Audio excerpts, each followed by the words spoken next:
Hey guys, in this video I will show you how you can fix FPS drop and lag on Promedy deck in NBA 2K23. So as you can see here, I'm not on Promedy deck and it's working perfectly fine. But if I go to the silver deck and Promedy, as you can see here, super laggy, FPS dropped, and it's really unplayable. As you can see here, I can't basically even move. So if you're experiencing these problems, that's what you need to do.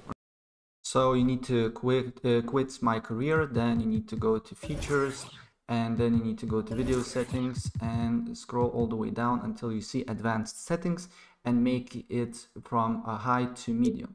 So this medium, medium, medium, and then you just need to apply changes. So as you can see here, all the things is medium.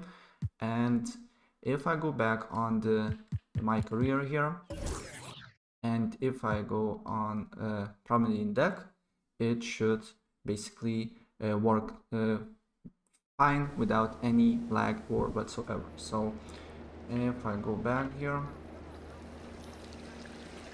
let's run until we reach the elevator.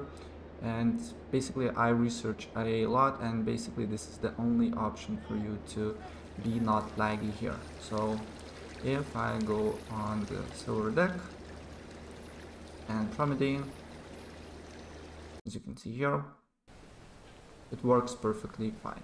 Alright, so that's pretty much it what I wanted to show you, and if I help you out, please press like button and subscribe for more. Take care, bye.